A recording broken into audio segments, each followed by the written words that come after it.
that may be effective in the future, and you may be using in your heart failure clinics to manage these patients with heart failure. Here are my disclosures. Like as I said, there will be investigational device discussions, and you see the financial relationships there. Just an overview slide, and I know you all know this, but basically the problem of heart failure is growing. We know it's a disease that continues to increase in incidence in the older population, both systolic and diastolic heart failure. But we know also that by age 40, the lifetime risk of a person developing heart failure is about 20%. And despite all of the good evidence-based therapies that we currently have, you know, the ACE inhibitors, beta blockers, aldo antagonists, the things we should be using and that have been proven in clinical trials to be important, in the community setting, we still see that the 5-year mortality for heart failure is about 50%. The hospital discharges over the past several years have been over 1 million patients a year in the United States. And I think most importantly, it's really, and I think pertinent to this talk, it's important to note that a hospitalization for a heart failure patient is really a big deal, and really, for whatever reason, and there are many theories as to why this occurs, but a person who has chronic stable heart failure then requiring a hospitalization really has a significant impact on their mortality over the subsequent year. So, for example, if we consider that the mortality for the stable heart failure patient is about 10% per year, you're talking about after a hospitalization, this increases dramatically to 30 to 35%. And then lastly, and I'm sure that all hospitals, I know all hospitals in the United States are now very focused on the readmission issue, which on average across the country is anywhere from 20 to 25%. The patients get admitted, 75%, and this is from both ADHERE registry data and a Euro heart failure registry data showing that worsening of chronic heart failure is the major reason that patients come into the hospital. It's not new heart failure, it's not advanced or end-stage heart failure. And we also know that congestion and not low output is the major finding at the time of a hospitalization in most centers. Now this is a little bit different if you're in a tertiary care center that has a heart transplant program or a mechanical assist program, but basically in the general hospitals and in the community setting, most patients that get admitted, and these are data from ADHERE again, so over 120,000 patients, most patients that get admitted are hypertensive and do not have low cardiac output. And importantly, again, pertinent to this talk, is they, if you look, typically have pulmonary wedge pressures that are elevated. We know from older data, from looking back at studies, that other surrogate markers of congestion, so jugular venous pressure and an S3 gallop on physical examination is important. And you see here that if you have both of those, then the risk of all-cause mortality, the relative risk, is about 17%. Of hospitalization is about 43%. And we know, again, old data from Greg Fonarow from UCLA at this time, basically, and this is what we've known for years, but really haven't been able to do much with it. We know that patients that leave the hospital showing that they can have their pulmonary wedge pressure reduced, and in this study it was greater than 16 millimeters of mercury versus less than 16. These patients have better outcomes, and apparently the outcomes are not closely related to a change in cardiac index. So still it comes down, it's all about the filling pressures, the pulmonary wedge pressure, the left ventricular end diastolic pressures in these patients. So if you have a patient in the hospital, decongesting them, reducing those filling pressures has a significant impact. We know that post-discharge freedom of congestion is also associated with a better prognosis. So again, older data, about 11 years old, but you see that patients that have no congestion after hospitalization tend to do better. And we also see from this study, this was a study from the active trial looking retrospectively at the patient population, we see that within the first 96 hours of discharge from the hospital, if the patient is still congested and has severe congestion, and the severe congestion was defined as edema, dyspnea, and jugular venous distension at baseline, that if these patients have this, they have about double the mortality over the next 60 days. And then it's also important to note here that other markers that we're all looking at, trying to predict who's at risk for readmission to the hospital, we see again that hyponatremia is important, as is renal function. Again, hyponatremia being another marker in most cases for congestion in these patients. So Phil Adamson, looking at some of the data from one of the implantable hemodynamic monitoring trials several years ago, clearly showed us that if we are able to continuously monitor hemodynamics and estimate pulmonary artery pressures or left ventricular filling pressures, and look at this in patients who are being admitted to the hospital, we see that there is a warning, and these patients tend to develop a rise in their pressures, several days before actually developing symptoms that lead to a hospitalization. So it's with these data that this really underlies and drives the whole concept that monitoring hemodynamics might be something that we can do if we have an easy way to do it and an effective way to do it. So it might be something we can do to help prevent hospitalizations. So how do most heart failure clinics do this now? And it's really, the basic things. It's waiting for the patient to call in, or perhaps you're proactive and call the patients that are at high risk, but looking at signs and symptoms, daily weights. Some clinics will monitor B-type natriuretic peptide levels, again as a marker for high filling pressures. Non-invasive bioimpedance is used in some places. Certainly implanted impedance monitors along with ICDs, and there's continue to be trials ongoing with this, and there's an FDA-approved device that's also being used, and we at Ohio State tend to monitor this kind of on a monthly basis in the patients that can have their bioimpedance monitored. But, the focus again, and this is all still investigational, is the implanted hemodynamic monitors. So this is the first one that was looked at, and, we're talking about the initial study being initiated 8, 9, 10 years ago. The Chronicle device, and it's basically a monitor that measures RV systolic pressure. There's certain measurements that can be taken to try to estimate the PA diastolic pressure, and that's what this EPAD is. So this is what this device measures. It's a device that goes in kind of like a pacemaker with the antenna or the sensor there, and then the device lead goes into the RV outflow tract and measures the pressure. And you get these pressure measurements, which would be the EDP or the RV EDP at the time of QRS deflection. The RV systolic pressure is recorded and measured and collected by the device. And then the EPAD, which is the estimate of the PA diastolic pressure, which is really taken off of the maximum DPDT, or the time of pulmonary valve closure. So these are the data that's collected from this device. And the study that was done looking at this device was called the Compass HF trial, and this is the Chronicle device. And in this study, there were about 270 patients enrolled. Every patient received the device, and then the patients were randomized 1-to-1 as to whether the treating physician would have access to the hemodynamic data from the Chronicle device. And these are the results from this study.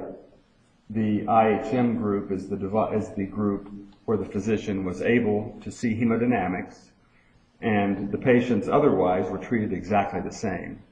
So it's important, particularly when I get down to the part where this was a non-statistically significant difference, it's important to realize that these patients, the same number of phone calls to both groups were made, the same number of discussions about medication changes, weights were followed, everything else was exactly the same. The only difference was the physician being privy to the hemodynamic findings from the device. And again, as I stated, both groups the control group and the chronicle group had devices implanted. So the number of events were 44 in the hemodynamic group, 60 in the control group. And this turned out to be 0.67 event rate per 6 months, and these patients were followed over a 6-month period of time. The primary endpoint was events at the end of that 6-month period of time, heart failure events, and patients enrolled were class 3, some class 4, systolic or diastolic heart failure. So patients that tended to get congested. The theory or the hypothesis going in was that this trial was powered to detect, to figure that the control group would have 1.2 events over the 6-month period of time.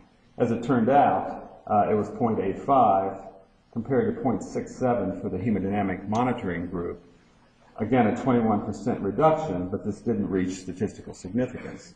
You know, the theories here are that, in fact, these patients, the control group, as with all of the heart failure trials, or any trials really, the control group was monitored very carefully, much more so than you would typically monitor the patients in clinical practice, and that accounted for the lower than expected event rate, and therefore that contributed, at least we think, to the non-statistically significant difference, or kind of underpowering of the study. Having said that, when you look back retrospectively at these data, we do see that looking at just the class 3 patients that were enrolled in this trial, and it was about 80% of the patients, there was a statistically significant difference, 30-some% difference in events in the hemodynamic group compared to the control group. So at least proof of concept, this was favorable, that we should continue to look at hemodynamics in these patients, and perhaps with better powered trials in the future may be able to prove this point. Again, proving that since hemodynamic changes occur earlier than symptoms, if we can pick this up, we can do something to treat the patient to avoid hospitalization. Michael Zeil took the data from the Chronicle study, again about 270 patients that had continuous hemodynamics monitored over a 6-month period of time, and looked at some other interesting information. On this slide, the top is the RV systolic pressure. The red group are patients with systolic heart failure, the green patients with diastolic heart failure. In the middle is the RV diastolic pressure, and at the bottom is the EPAD, or the estimate of the PA diastolic pressure. Again, you see here that leading up to an event, and what he looked at here were only patients that had had hospitalizations for heart failure during this study. And we see that looking at all of those patients, there is a rise in all of these pressures, as we expected to see, leading up to the hospitalization. And then you see the significant drop in hemodynamics as these patients are admitted and treated for their heart failure. One little interesting caveat here is that in the diastolic group, you see a much more rapid change at the end, right before their hospitalization, several days before. And that leads one to hypothesize that perhaps the stiffer ventricle, the ventricle that's on a much steeper pressure volume curve, you would expect to see these types of rapid changes with increased volume in these patients.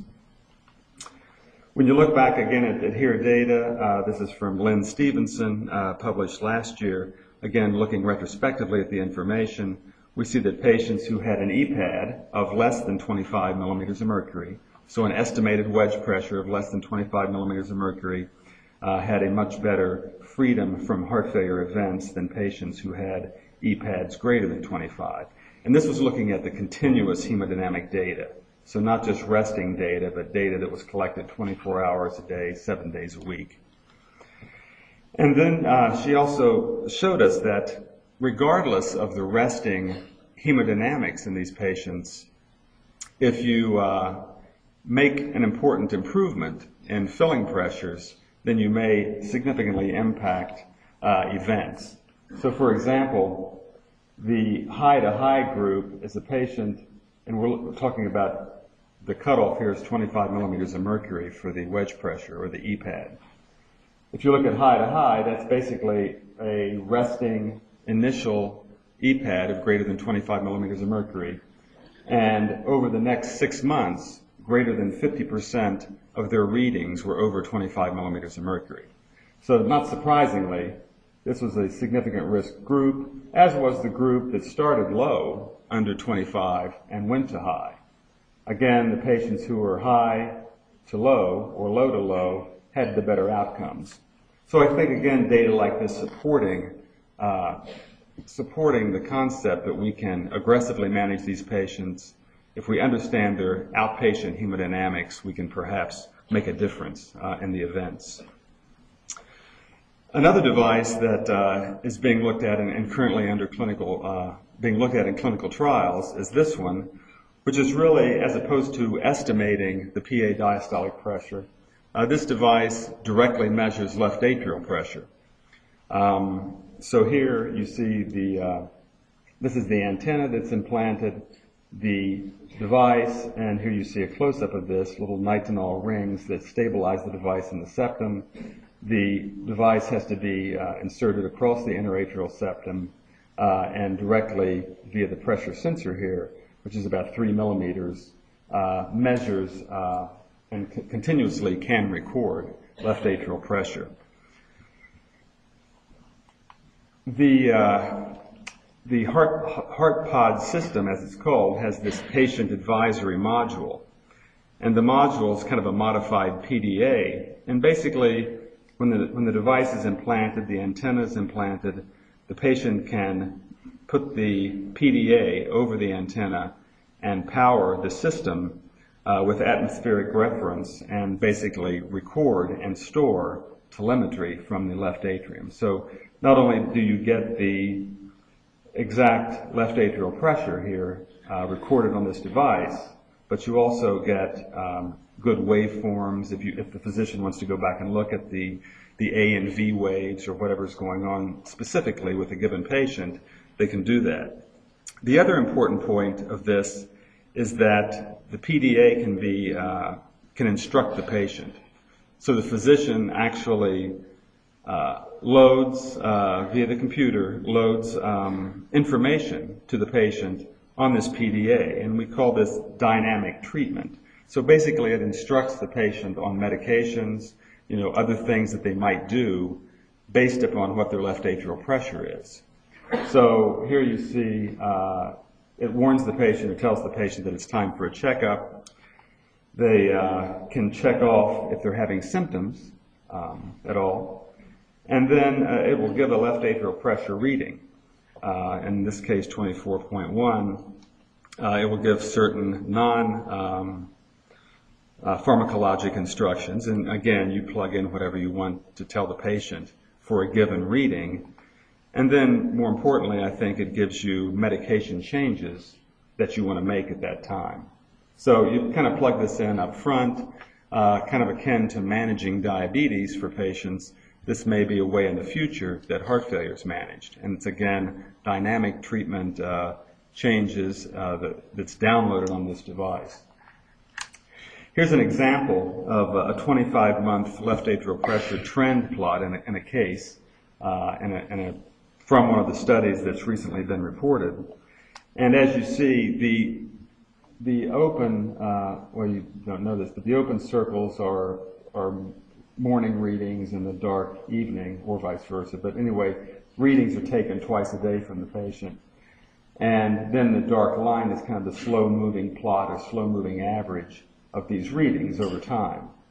And beginning is the observation period. So this is when the patient has the device implanted, no medication changes made, and just determining what their left atrial pressures are. The titration period is when medications are adjusted. And then the stability period is when medications may be further adjusted and ongoing medication adjustments can be made.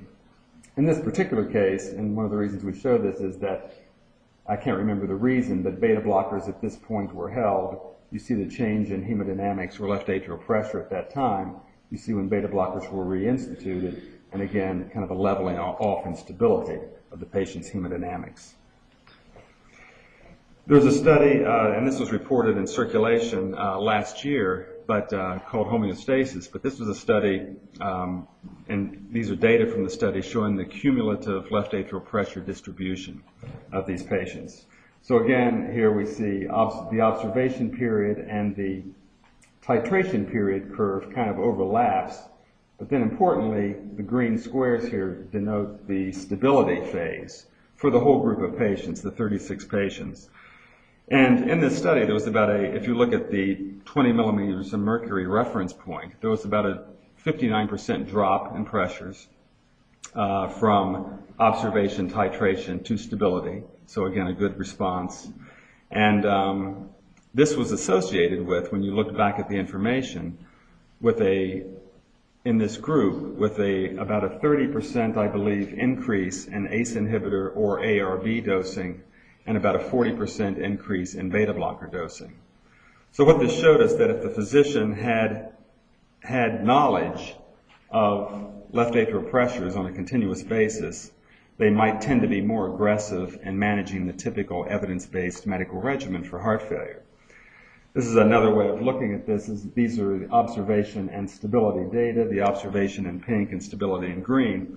And you can see the number of observations over 25 millimeters of mercury, as you would expect, significantly are reduced during the stability or medication adjustment phase. Heart failure events, so acute heart failure and all-cause death in this trial, again, a very small observational study of 36 patients, showed us that, not surprisingly, the events tended to occur in the patients who had the higher left atrial pressures. Almost no events occurred in patients who had left atrial pressures under 25 millimeters of mercury. So the paper was published in Circ, as I noted, and I just draw the attention to the conclusion. And it says, basically, in this small observational study, physician-directed patient self-management of heart failure with direct LAP monitoring was associated with improved left atrial pressure control, reduced symptoms, more optimal neurohormonal antagonist and diuretic dosing, and a reduction in early clinical events. These data indicate that hemodynamic decompensation nearly always precedes clinical decompensation, and suggests again, similar to the other data that we've already reviewed, that this may be an important thing to do. So lastly, the last device I'll talk about is the wireless hemodynamic monitoring device, and information on this study was just recently published in Lancet. My boss, Bill Abraham at Ohio State, was the lead author on this, and so we had some experience with this device at our institution. Here it is, the CardioMEM sensor, and it's a small, I believe the length is 15 millimeters, 3 millimeters wide, a small pressure sensor. It has silicone coating, it has nitinol wires at the ends to stabilize the device, and it's placed in the pulmonary artery, a distal branch of the pulmonary artery, and we try to go posteriorly to do that. This is just a schematic of how this works. There are no batteries, no external power, etc. There's a radio frequency communication that occurs between a pad that the patient actually has at home and lays down on. This pad powers via electromagnetic connections, powers the device. The device resonates at a certain frequency that's then translated to a pulmonary artery pressure. And you see here the waveforms that we do get from this device, very nice PA pressure waveforms, a very good dichrotic notch. So very good hemodynamic data, pulmonary artery hemodynamics from this device. This can all be stored, again, similar to the other devices I talked about. These data can be stored continuously, 24 hours a day, 7 days a week, and patients in this study were told to download information once a day. So here's a fluoroscopy of the device. The device is relatively simple to place. It's into a guide catheter after a Swan-Ganz catheter is placed. There's a .018 wire that's used. And again, I think you can maybe see over here the device as it's put into the pulmonary vessel. Again, another shot of that. And here's the information that we get from this device. Again, at the top you see the device, the implant. A pulmonary arteriogram is done to look at the branching of the vessels and determine the appropriate site of implantation. And then at home, once a day, as I noted, the patient lays on the power source and hemodynamic information is collected, transmitted on website, and the physician who's managing the patient, you can see the continuous systolic, diastolic PA pressure data and mean here in blue. You can also see the PA waveforms, the PA systolic and diastolic pressures. So this is the information we get from this device. The Champion trial, which was the trial designed to utilize this device, was really a trial that where the effort was put forth to have enough patients in it up front, a well-powered trial, and to really prove that hemodynamic manipulation of these patients is important. So there were 550 patients enrolled, and then 270 were randomized to the treatment group, 280 patients randomized to the control group. All patients had a device placed, and then they were one-to-one randomization either to control or treatment. What the treatment group meant was that the patients were managed in a traditional fashion, the way you would manage any heart failure patient, whether systolic or diastolic. And in addition, the physician was able to view and respond to the hemodynamics. The control group, again, they had a device and information was collected, but the treating physician was blinded to the hemodynamics and therefore just managed the patient in a traditional fashion. The primary endpoint was heart failure hospitalizations at 6 months, and then an additional analysis was performed later on, 15 months, and there were multiple secondary endpoints. These are the demographics of the patients. You can see the age averaging around 60, 61, 25% or so female. The EF greater than 40% was about a fifth of the patients, so, but very well balanced in both groups. A third of the patients had CRT or CRTD, ICDs, and diuretic use, as you would expect, are good here. These are patients that have had a prior hospitalization for congestion in the past year, so they almost all were on loop diuretics, and then ACE inhibitor, ARB, and beta blocker use is noted. And the results from the trial, again, first of all, looking at the primary safety results, show that the device is very safe. Small number of complications, the similar complications that you would expect with any right heart catheterization or Swan-Ganz catheter placement. And importantly, at the bottom there, you see that the pressure sensor failures, at least at 6 months in this study, were 0. So no failures of the device to record the hemodynamic data. The primary efficacy endpoint, so hospitalizations at 6 months in the treatment group, so where the physicians had the ability to see hemodynamics and respond, there were 83 hospitalizations compared to 120 in the control group, or relative risk reduction of 30%, which was highly statistically significant. If you look at it, follow these patients on out to 15 months, and so this is a permanently implanted device, so it is important to know that things are going to continue to work and be helpful beyond the 6-month period of time. You see that, again, this trend continued. 153 admissions in the treatment group, 253 in the control group, 39% relative risk reduction. Number needed to treat to make a difference would be 4. And here are the curves, the cumulative heart failure hospitalization curves over the randomized period. And you see the primary endpoint was assessment here at 6 months, But I think really importantly, these curves continue to separate. So the blue is the control group, the red is the treatment group, and you see that these curves over time continue to separate as far as adverse events, showing that continued assessment of the hemodynamics by the physician and continued adjustment of medical therapy tends to have a longer-term benefit.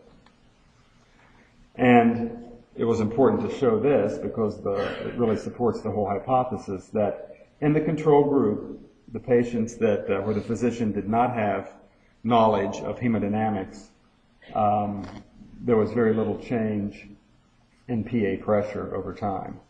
As you would expect, in the treatment group, the PA pressure dramatically reduces over time based upon the adjustment of medical therapy by the physician. So, in summary from this trial, the CHAMPION trial, the principal findings were that pulmonary artery pressure monitoring leads to medication changes based on PA pressures. The PA pressure reduction is significant, and really importantly, the heart failure-related hospitalization rate is significant in these patients. And I didn't show a slide of this, but Minnesota Living with Heart Failure questionnaire was done, and other quality of life assessments, and the quality of life also was improved in these patients. So I think that is my last slide. So basically, what we've learned is we've kind of looked at implantable hemodynamic devices with leads. A proof of concept was developed with the original Chronicle trial, or Compass HF trial, 7, 8, 10 years ago. And things have evolved to the last couple devices that I showed you. The most recent and exciting, again, being this device that's wireless. Hemodynamic data can be obtained very easily, incredibly low adverse effects related to the device, and no device failures. And I think that, one day, perhaps in the near future, for some of our complicated heart failure patients that have required readmissions for hospitalizations, we may be using this type of technology to manage them. And I guess I should say that currently, based on this trial, this CardioMEMS sensor will be evaluated by the FDA. We'll see if it becomes FDA approved or not over the next year or so. So I appreciate your attention, and I guess we won't take questions now, but thank you.